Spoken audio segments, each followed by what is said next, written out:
So I wanted to come on here and talk to you and kind of discuss something that, is extremely important that I think a lot of people have a hard time with.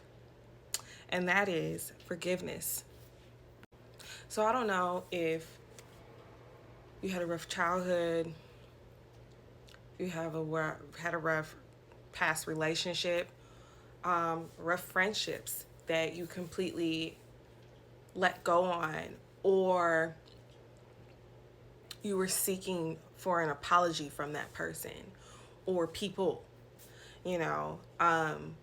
But sometimes holding on to that pain also blocks those blessings, which I stated in a past video.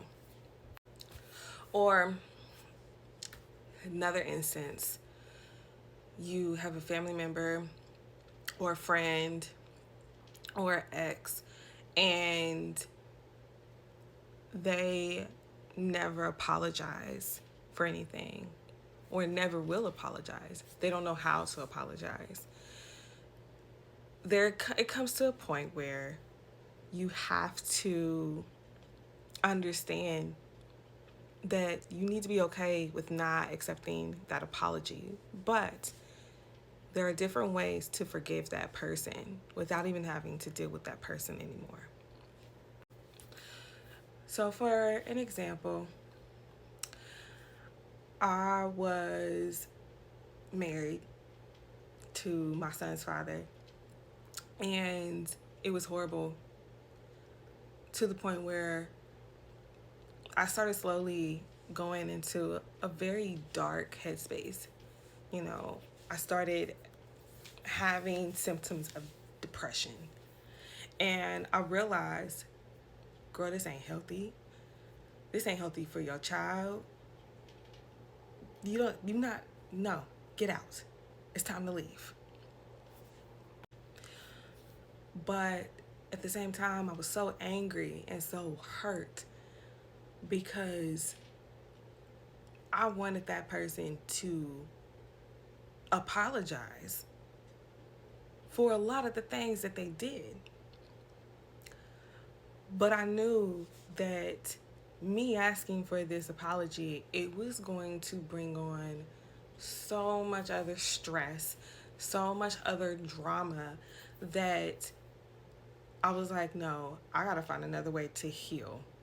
I can't be in front of this person. So one exercise I did was I journaled.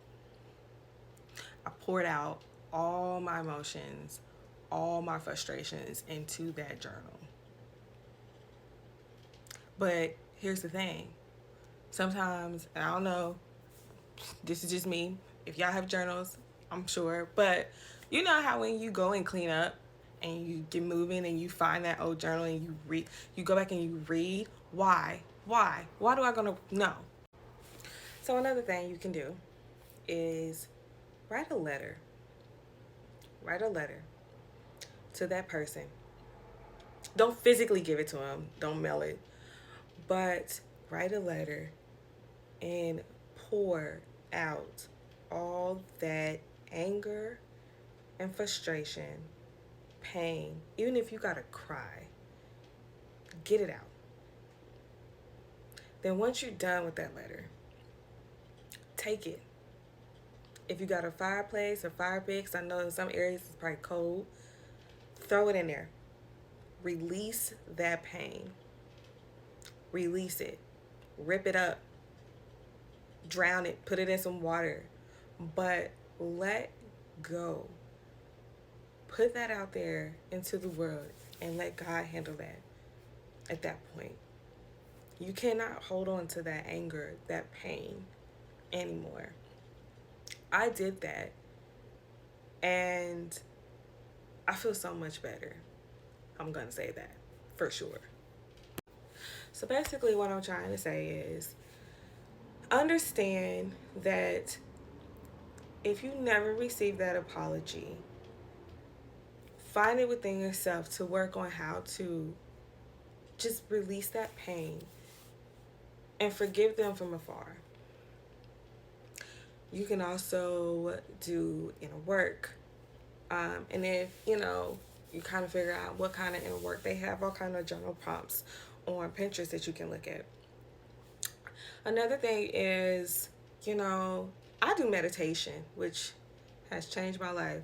There are times that I got done with meditation and cried and released that pain and let it go. But just know that it's okay. It's going to be okay if they don't apologize. It will be.